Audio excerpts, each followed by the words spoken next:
কাল সারাদিন যা কেটেছে না, তোমাকে কি বলবো।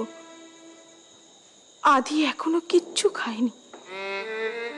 কেন আদি খাওনি কেন?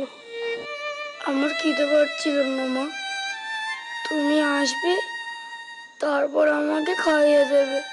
না আদি, মা তো এখন বাড়ি যেতে পারবে না, কাল সকালে বাড়ি যাবে। কেন? মা তো ঠিক হয়ে গেছে। হ্যাঁ তো, মা ঠিক হয়ে গেছে, কিন্তু এখনো না পুরোটা ঠিক হয়নি। কাল সকালে মা একদম ঠিক হয়ে যাবে, তখন বাড়ি যাবে। কেমন? কি বিনু, কেমন বুঝছিস?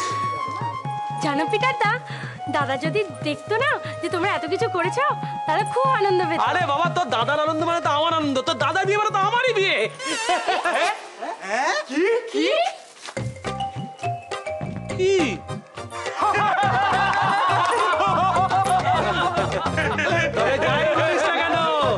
আজকে কিন্তু মিনিকে খুব ভালো লাগছে, খুব সুন্দর লাগছে। সুভদ্র সেন কে এখনো চিনতে পারলেন না ডক্টর মুখার্জি? দাঁত থাকতে দাঁতের মর্ম মানুষ বোঝে না। চাকরিটা হঠাৎ চলে গেলে এই মানুষটাকেই কিন্তু সবার আগে আপনাকে চিনতে হবে। দেখুন সুভদ্রবাবু, আমি কিন্তু এই হসপিটালে আমার ডিউটি করতে এসেছি। হ্যাঁ, ডিউটি করতে এসেছে, ঠিক, এক্স্যাক্টলি।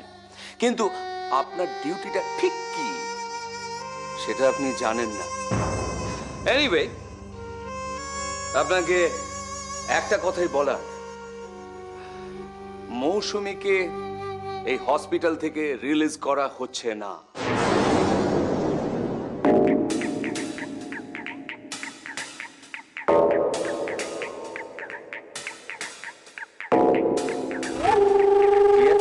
একটা কাজ করো না, কাউকে একটু ডেকে জিজ্ঞেস করে নাও না।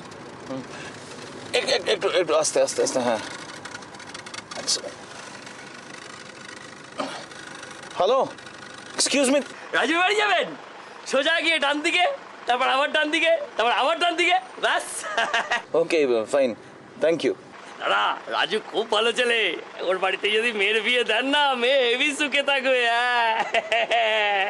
ওকে, চলো। সারা দুনিয়ার লোক জেনে গেছে আমরা সম্বন্ধ দেখতে যাচ্ছি।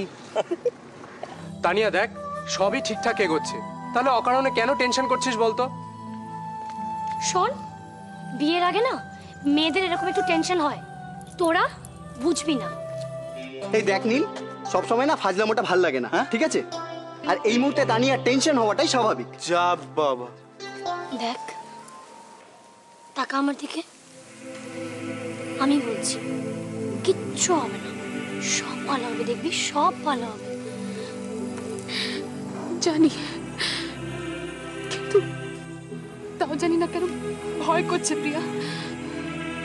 সব ঠিক আছে সিস্টার? হ্যাঁ স্যার, সবই ঠিক আছে। গুড। মৌসুমী, আপনাকে তো আলাদা করে কিছু বুঝিয়ে বলার নেই, ওষুধগুলো কিন্তু ঠিকঠাক সময় মতো খাবেন। হ্যাঁ স্যার, আমি নিয়ম করে ওষুধগুলো খাবো। আমি কি আপনার বাড়িতে একটা ফোন করে দেবো? কেন?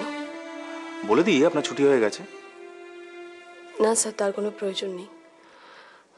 তাছাড়া সরলা আদিকে নিয়ে ব্যস্ত থাকবে, মিছিমিছি ওদের আমি চলে যেতে পারবো। চলুন মৌসুমী, আমি আপনাকে পৌঁছে দিয়েছি। তার কোনো দরকার নেই স্যার, আপনি চিন্তা করবেন না, আমি ঠিক চলে যাব। Are you sure?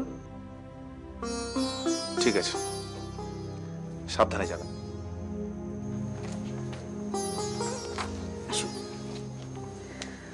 ধীরে ম্যাডাম, ধীরে। বাড়ি তো যাবেন, কিন্তু তার আগে যে আপনাকে একটু মামা বাড়ি যেতে হবে।